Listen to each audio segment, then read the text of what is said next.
பனி என்ன சாதாரணமானது இல்ல. நீ பிறந்த குழந்தைக்கு நல்லா பனி எண்ணெய் தேய்ச்சி விட்டுரு.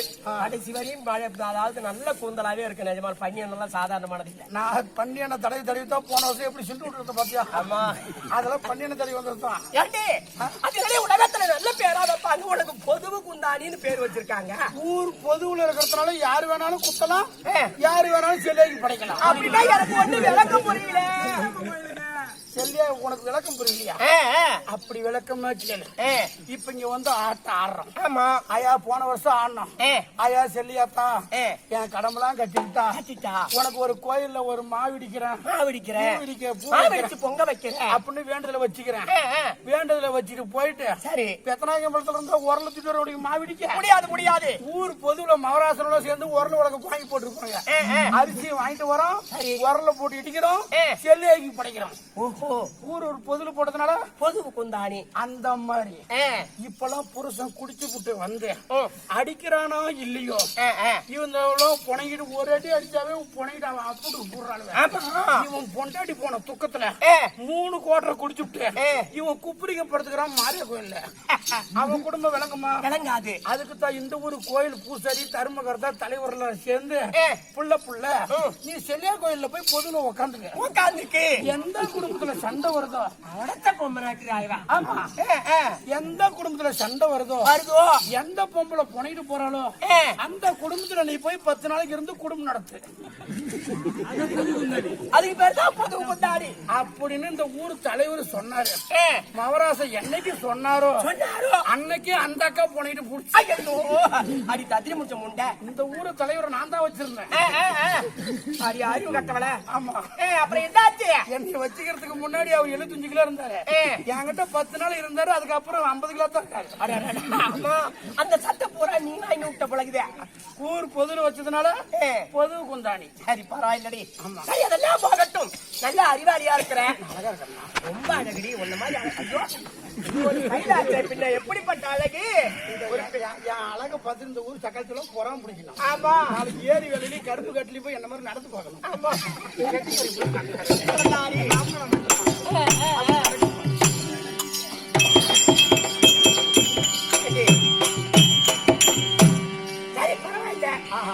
அறிவாளின்னு கேள்விப்பட்டேன். ஒண்ணுமா இந்த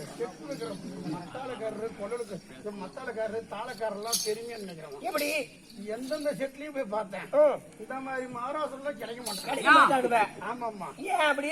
என்னைக்குமே 3 தெய்வத்தை கும்பிடாத நான் என்னைக்குமே கூத்தாட வரவே மாட்டேன். அது என்ன 3 தெய்வம் யாரு? எம்மா இவங்கெல்லாம் எப்ப வேணாலும் நம்ம கும்பிடலாம், அருள் கொடுப்பாங்க. இவங்க மட்டும் இவங்க முன்னாடி இருந்தாதான் இங்க உட்காந்து கூத்து பாக்குறவங்க எத்தனை பேருக்கு கண்ணு இருந்தாலும் கந்துஷ்டி வாம்பல பூரா அவங்க தான் வாங்கிக்குவாங்க. ஆமா ஆமா, அப்படியே அந்த 3 தெய்வம் யார் யாருப்பா? யாரு? தாளக்காரன் நீங்க வந்துக்க. முதல் பகவான் அங்க நிக்கிறான், அவன் தான் ராகு பகவான். இந்த பெட்டிக்காரரு. ஆமா, நம்ம கம்பெனிக்கு திஷ்டி கிடைக்கிறதுக்கு அவர் தான் ராகு பகவான். சரி, இங்க உட்காந்துருக்கான் பாரு, இவன் தான் கேது பகவான். புரியுதா? ஆமா, இவன் பிள்ளைங்க விட்டுருவான், தொட்டில ஆட்டி விட்டுருவான். ஆமா, போன பண்ணி தராம நீ வா நம்ம பாத்துக்கலாம் அப்படிம்பா. அந்தாண்ட போய் அவன் கடத்த போய் கொண்டோம்பான். ராகு போல் கொடுப்பவும் இல்ல, கேது போல் இவன் கெடுப்பவும் இல்ல. இவன் 3 பேருக்கு சென்டர்ல சும்மா ஒருத்த உட்காந்துருக்கான் பாரு. ஆமா, அவன் தான் சனி பகவான்.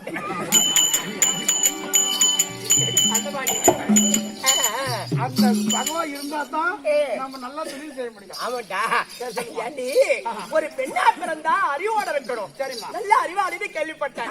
சின்ன விடுகதை போடுற பதில் சொல்லு. எது வேணாலும் கேளுமா. இந்த உலகத்துல எனக்கு தெரியாத கதையா இருக்குது. எது? 4 எழுத்து நாட்டிலேயே 4 எழுத்து ராஜரவர் 5 எழுத்தின் சொல் கேட்டு 2 எழுத்தை தான் தூக்கி 3 எழுத்தின் மேல் வைத்து அதன் பிறகு 3 எழுத்தை தான் கடந்த 6 இடத்தில் அடைக்கல வைத்தாராம். அவன் ஊர் பேர் என்ன சொல்லி?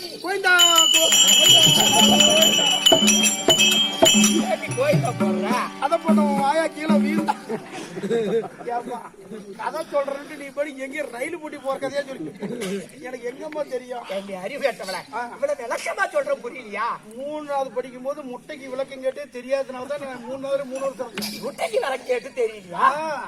அவன் போட்டு லவுண்டு போட்டு என்னன்னா நான் முட்டை அப்படின்னா என்னன்னா எனக்கு சொல்ல தெரியல, நான் அங்கேயே தான் இருந்தேன். சரி, நீ நல்ல அறிவாளிதாரு. அப்ப நீ ஒரு விடுகதை சொல்லுடா, அதுக்கு பதில் சொல்றேன். சரி, நான் உனக்கு ஒரு கதை, அழகான கதை போடுறேன். சொல்லு. அழகான கதை போடுறேன். போடுறீ. அந்த கதையை நீ சொன்னா போதும். எங்க தாத்தா எங்க ஆயாளுத பாத்துருக்கிறேன். எங்க ஆயாளுத பாத்திருக்கிறேன். எங்க அப்பனத பாத்துருக்கிறேன். எங்க அம்மாளுத பாத்துருக்கிறேன். எல்லாத்தையும் பார்த்தா என் புருஷனத்தை பாக்கல. இன்னும் புதுசா சொல்றா?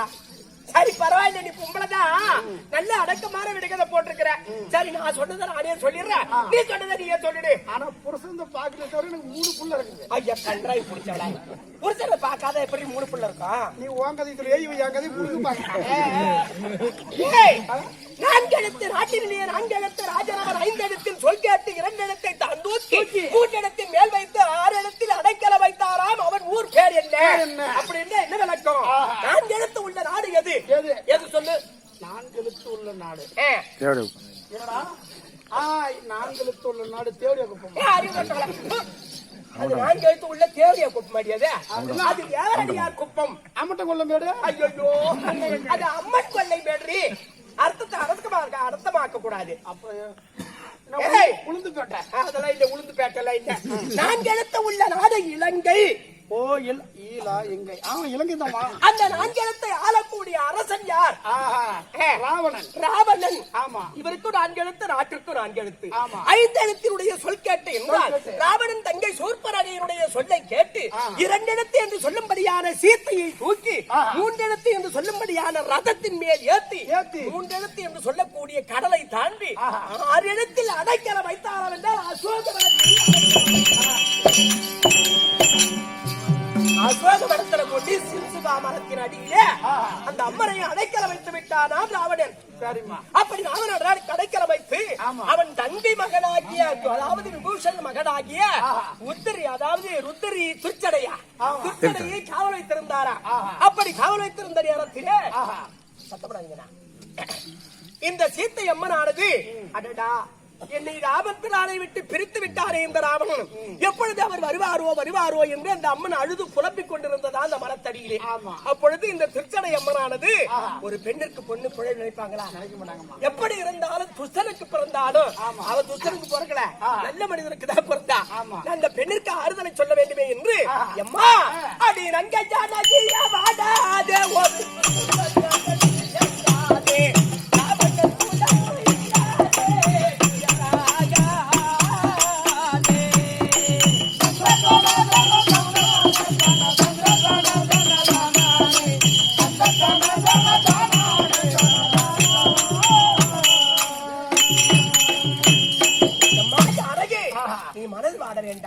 எப்படி இருந்தாலும் ராவனுடைய புலமே அழிந்துவிடும், நீ பயப்படாத, ராமபிரான் வருவார். அப்படி என்று ஆறுதல் சொன்னதா. உடனே இந்த ஜானகி அம்மன் அழுது கொண்டே இந்த பாவை இருக்கிடம் அறிவாரோ புரிவாரோ என்னை பார்த்து போதைக்கு வருவாரோ ரகுலா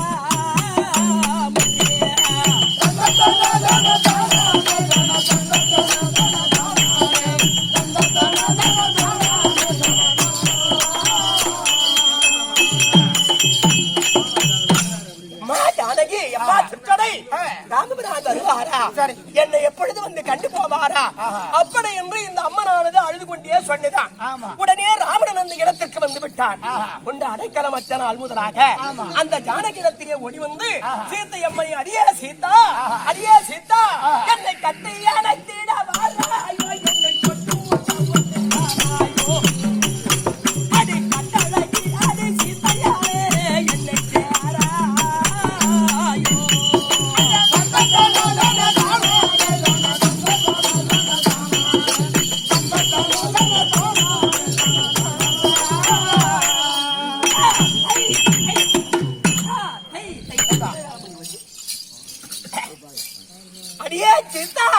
என்னை கட்டி அடைக்க மாட்டாயா?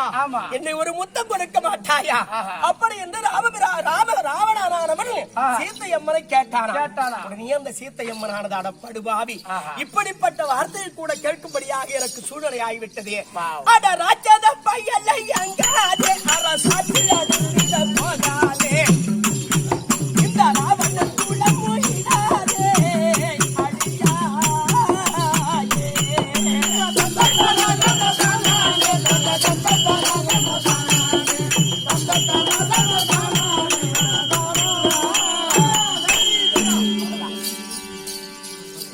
அவனா என்னை தொடுவதால் நீ அழிந்து விடுவாய். கண்டிப்பா உனக்கு அழிவு காலம் வந்து விட்டது. கண்டிப்பா அதனாலதான் இப்படி பேசுறேன் அப்படின்னு சொன்னாதான். அது போல ஒரு மனிதனாக பிறந்தால் மட்டும் போதாது. இந்த தெய்வத்தை ஏன் கொண்டு வந்திருக்கிறோம்? அம்மனாகிய செல்லி அம்மனை ஒரு பிற்படம் செய்து அந்த அம்மனுக்காக 48 நாள் மண்டல அபிஷேக ஆராதனை முடிந்து அந்த அம்மனை இன்று வீதி விழா செய்து இந்த இடத்திலே கொண்டு வந்து அமர்த்திருக்கிறார் என்றால் ஒரு மனிதனாக பிறந்தால் மட்டும் போதாது. அல்லும் பகல் 60 நாளைக்கு நேரத்திலே ராமா ராமா என்று ஒரு நேரமாவது நினைக்கணும். அப்படி நினைத்தால் அவங்களுக்கு பிடித்த பிணிகள் எல்லாம் போய்விடும். அது போல ஒரு பொண்ணா பிறந்துட்டா போதாது, நல்ல அடக்க ஆச்சாரத்தோட இருக்கணும்.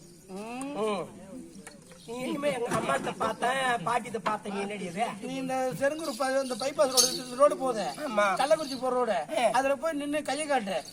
ஒருத்தன் உன்னை வண்டியில உட்கார வச்சு போவான். கையை காட்டினா அவன் பூலட் வண்டி தூக்கிட்டு வந்து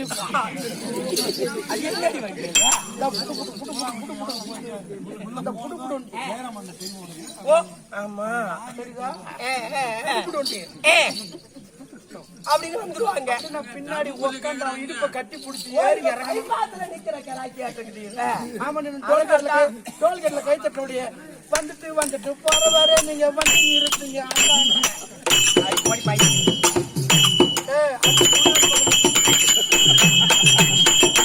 எதை சொன்னாலும் அடிக்கிறோம், பாட்டு சொன்னாலும் அடிக்கிறோம். இப்ப நீ சொன்ன என்ன பார்த்தா கை காட்டினா வர மாட்டாங்க, ஒண்ணு பார்த்தா கை காட்டினா வருவாங்க. அதனால தாண்டி பாட்டுக்கு அடிக்கலன்னா அப்புறம் அவங்களுக்கு மரியாதை போயிடும்ல. அதனால இசையோட அடிக்கிறாங்க. சரி, அதெல்லாம் போகட்டும். இது என்ன ஊரு? இதுங்களா சிறுவங்கூர். சிறுவங்கூர் நகரத்திலே எழுந்திருக்கும்படியார சத்து ஒன்று சபைமதனாராக விளங்கி வரும்படியார அம்மனாகி அதோ செல்லியம்மனுடைய பெயர் விளங்கும்படியாக இன்று நடத்தக்கூடிய நாடகம். அந்த அம்மன் எப்படி பிறந்தார், எப்படி இருக்கிறார், எவ்வளவு நல்லவங்களாயிருந்தாலும் சரி, எவ்வளவோ ராட்சசியா இருந்தாலும் சரி, அவங்களுக்கு என்று சில துயரங்கள் ஏற்படும். கண்டிப்பா அந்த துயரம் எப்படி படுகிறார் மனிதன், அந்த தெய்வங்கள் பட்ட கஷ்டத்தை தான் இன்று மனிதராக நாம பட்டுக்கிட்டு இருக்கிறோம். அப்படிப்பட்ட சிறுவங்கூர் நகரத்திலே வந்திருக்கும்படியான நம்மை போல் நாடக ஆசான்களுக்கும் பெரியோர்களுக்கும் தாய்மார்களுக்கும் உடம்பு எங்க கம்பெனி சார்பா பணியன்பான வணக்கம்.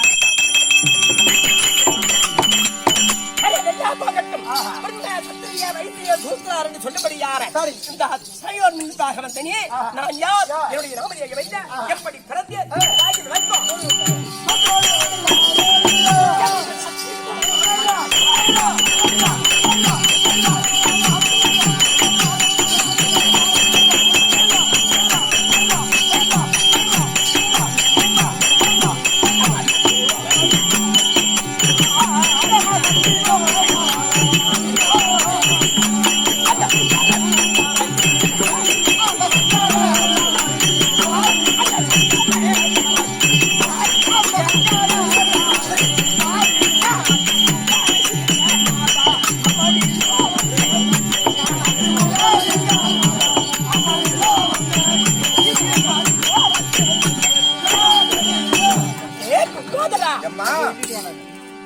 இந்த அண்டமிட்ட சராச்சரங்கள் மானிட ஜன்மங்கள் இல்லாத காலத்திலே இந்த பூமியும் ஆகாயமும் ஒரு கோழிமட்டை பாவனையாக இருந்தது.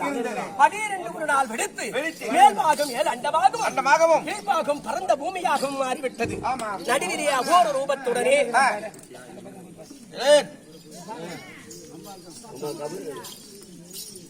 விரித்த தலையுடனே, 3 கண்ணுடனே, சூடத்துடனே, என்ற சத்தத்துடனே மின்னல் கொடி வழியாகி இந்த சத்தையானவன் பிறந்தேன்.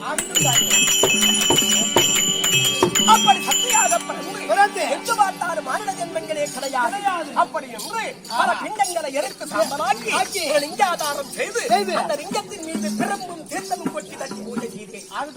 முதலாக என் மகனாகி விநாயக பெருமான் பிறந்தார். இரண்டாவதாக எங்கள் அண்ணாவாகிய கோபால கண்ணன் பிறந்தார். ஆஹா, இவர் நமக்கு அண்ணனாச்சுது. அப்படி இன்று அருகாமையை மர வைத்து விட்டு அதனா இந்த உலகத்தில் நம்மை கட்டி ஆள்வதற்கு ஒரு ஆடவர் வேண்டினேன். அப்படி என்கிற ஆசையோடு மீண்டும் பூஜை செய்தேன். மூன்றாவதாக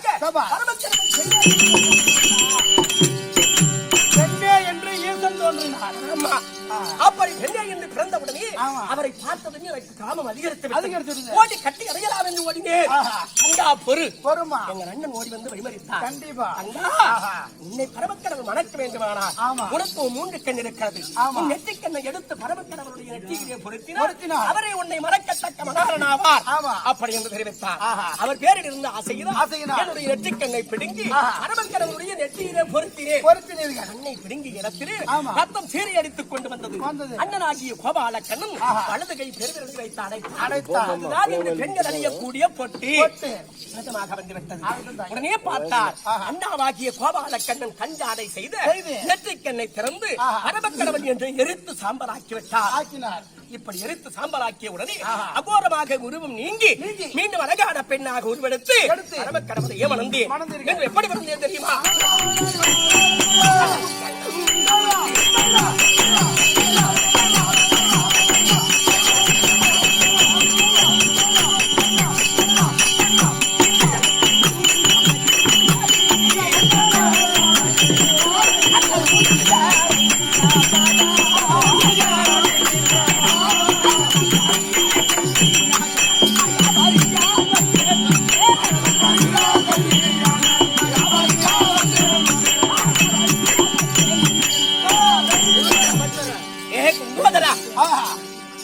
மீண்டும் திருப்பறிவு நகரத்தை தவத்தோடு பரிபாலனம் செய்து வரக்கூடிய கற்கடக்கும் திரடிக்கும் தாட்சாயினியாக பிறந்தீர்கள். அப்படி தாட்சாயினியாக பிறந்து அறுவை தெருவை மங்கை மடந்து என்று சொல்லக்கூடிய பருவங்களிலே மங்கை பருவமடைந்திருந்தேன். ஆமா, பரமக்கடவுள் என்னை திருடுத்தனமாக எடுத்து வந்து வாழ நிறுத்திவிட்டார்.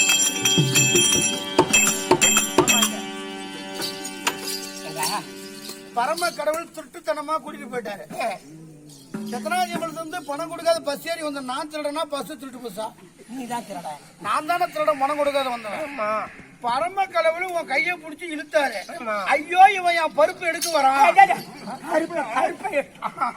ஐயோ இவன் என்னை கற்பழிக்க வரான் அப்படின்னு வரான்னு கத்துறது, ஊரை கூட்டுறது. ஓ, ஏண்டா ஒரு ஆம்பளை கையை பிடிச்சி இருக்கும் போது பொம்பளை புருஷன் பேச்சை புருஷன் அழகா இருக்கிறாருன்னு ஓடி போன ஓடுகாலி குண்டன்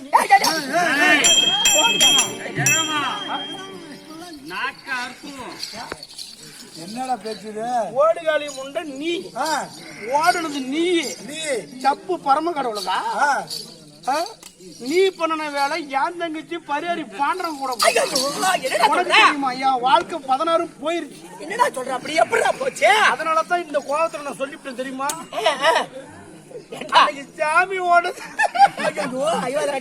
சொல்றாடா ஊருக்கு நாள் தேடி ஓடுறது. என்னடா பொம்பளை பாதை சொல்ற? பொம்பளை பாதை சொல்லுது, ஆம்பளை பார்த்தா சொல்லுவோம். இன்னும் உயிரா இருக்கிறா? எப்படா ஈத்துட்டு போனாங்க? அப்படி கேளுமா, பிறந்து எங்க பாப்பாவுக்கு 12 வயசு, எனக்கு 16 வயசு. அப்பா அம்மா செத்து போயிட்டாங்க. ஊரு தலைவர் அனாதை பிள்ளையாச்சுன்னு என் தங்கச்சிக்கு பால்வாடியில ஒரு வேலை போட்டு கொடுத்தாங்க. நான் ஆட்டக்காரன் தான், சம்பளம் கத்த கத்தையா வாங்குறான்னு சொல்லிவிட்டு காலையில வெயில போய் எங்க கரும்பு வெட்டுறவனுக்கு 500 1000 தான் சம்பாதிக்கிறான். நைட்டு 1/2 மணி நேரம் 6 நாளே உனக்கு 2000 சம்பளம். இதுல போய் சேர்ந்துடும், நம்மளுக்கு பணம் அதிகமா சம்பாதிக்கலான்னு நான் கூத்தாட வந்துட்டேன். ஒரு தங்கச்சி வீட்டுல தனியா விட்டா பாசறக்குமா இருக்காது? கண்டிப்பா இருக்கும். கண்ணு இனிமேட்டு எதா இருந்தாலும் என்கிட்ட பேசுமா அப்படின்னு ஒரு டச் செல் ஒண்ணு வாங்கி 27,000 வாங்கி கொடுப்பேன். அப்படி நான் வாட்ஸ்அப் வாட்ஸ்அப்ல இங்க அழுத்தினா அங்க பாக்கலாமா, இங்க இருந்து அழுத்தினா அங்க பாக்கலாமா, அங்க அழுத்தினா இங்க பாக்கலாமா, அப்படி இருந்தது பாரு. நம்ம தங்கச்சிக்கு வாங்கி கொடுத்து கண்ணு அண்ணன் மேல பாசம் இருந்தா நீ நேரா வாட்ஸ்அப்ல பாருமான்னு. நான் பாண்டிச்சேரி ஆடத்துக்கு போய் நெட்டு கிடைக்காத இடத்துல ஒரு வாரம் ஆடத்துக்கு போயிட்டு தங்கச்சி கட்டையா 10,000 எடுத்துக்கிட்டு தங்கச்சி பாக்கலான்னு வீட்டுக்கு போனா என் சுத்தி வர ஊரை சுத்தி ஆளை காணும். அக்கம் பக்கங்களை கேட்டா உன் தங்கச்சி முன்னாடி பரியாரி கடை வச்சிருந்தாங்க, அந்த பாடுறவங்க கூட ஓடி விட்டாங்க. சும்மா புடிச்சு ஊம்புறா ஒரு மரியாதை எடுத்துட்டு போனாரு. ஊர்ல பஞ்சாயத்துல விடலாம், பஞ்சாயத்துக்காரங்க 4 பேர் இருப்பாங்க, அவங்க கிட்ட போட்டு 1 லட்சம் 2 லட்சம் குத்த வாங்கலாம்ல. என்ன என் வெங்காயத்துக்கு இன்னைக்கு கூத்தாடி 1000 ரூபாய் சம்பாதித்து இந்த பாடு போட்டுக்கிட்டு இருக்கிறேன். நான் இங்க இருந்து போய் குத்தம் வைப்பேன், என் தங்கச்சி அவன் கூட்டிட்டு போட்டானு குத்தம் வைக்கிறேன். 50,000 குத்தம் போடுவோம் ஊர்ல. ஆமா, அங்கேயும் போவாத. இந்த செருங்கூர் நாட்டார்கிட்டே நான் ஒரு கேஸ் கொடுக்குறேன். இவங்க ஒரு 50,000 குத்தம் வைக்கிறாங்க. ஆமா, குத்தம் வச்சுட்டு என்ன பண்ணுவாங்க? என்ன பண்றாங்க? செல்லியா கோயிலுக்கு தேர் போடணும், ஒரு 10,000 எடுத்து எடுத்துருவாங்க. நாங்க கூடிக்கிட்டு பஞ்சாயத்து பேசணும், குடிக்கிறதுக்கு ஒரு 10,000 எடுத்து போடு. எவ்வளவு போச்சு? 20 போச்சு. 20 போச்சு. இந்த கோயிலுக்கு பெருசா கோபுரம் கட்டணும். அதுக்கு 10,000 போச்சு. மீதி எவ்வளவு இருக்குது? 30,000 போச்சு. 20,000 இருக்குது. சாவர வரலும் தங்கச்சி வச்சு சாப்பாடு போட முடியுமா? முடியாது. அவன் கூட போனா பேப்பர்னு விட்டுட்டேன். அப்புறம் அவன் வச்சு பொழைச்சிட்டு இருக்கான். அதனால உனக்கு என்ன சௌகரியமா இருக்கு? என்ன சௌகரியமா? ஆனா இதுல பருமாயக்கண்ணா ஆடி அமாவாசை பொங்கல் தீபாவளி திடீர்னு கூத்து இந்த மாதிரி நான் வந்துட்டாவே என் தலைய மச்சான் கண்டுபிட்டா 100 பேர் உள்ள இருந்தாலும் சரி அவனோட பூரா வெளியே அடிச்சுட்டு எனக்கு தான் முன்ன சேவிங் பண்ணுவான். அதுக்காக கூட்டி கொடுத்துருக்கான். எங்க பையனுக்கு கூட்டி கொடுத்த கம்மியாக்கி மாயனுக்கு கூட்டி கொடுத்த கம்மியாக்கி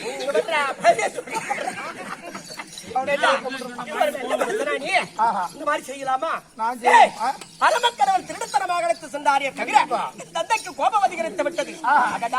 நம்மை அறியாமல் பரமக்கடவுள் நம் மகளை எடுத்து சென்று விட்டாரே, அப்படி என்று கோபதாபத்தோடு இருந்தார். சரியானது ஆகிப்போச்சு. இனிமே நடந்து விட்டது. ஊர்ல பெரியமா சொன்ன சொல்லுவா, அறியாத புள்ளடா அது சின்ன சிறுசுரா, மாப்பிள்ளை பெத்தனும் பொண்ணு பெத்தனும் கோலத்துல இருப்பான். 2 பேத்தையும் சமாதானம் பண்ணி பொதுசா இருக்குமே, அதுக்கு ஒரு ஊட்ட பார்த்து விட்டா அது பொழைச்சு போய் போதுரா. ஊர்ல செய்ய தப்பா சொன்னா கரைப்பார் கரைத்தா கல்லும் கரையா. 4 பேர் சொன்னா பெரியவங்க சீர்வரிசை கொடுக்கதான் செய்வாங்க. அப்படி என்று சந்தோஷப்பட்டு எனக்கு கொடுக்க வேண்டிய சீர்வரிசைகள் எல்லாம் எடுத்துக்கொண்டு தன்னுடைய சேனையங்களை கூட்டிக் கொண்டு மேலதாளத்தோடு கிட்டு கிட்டு கிட்டு என்று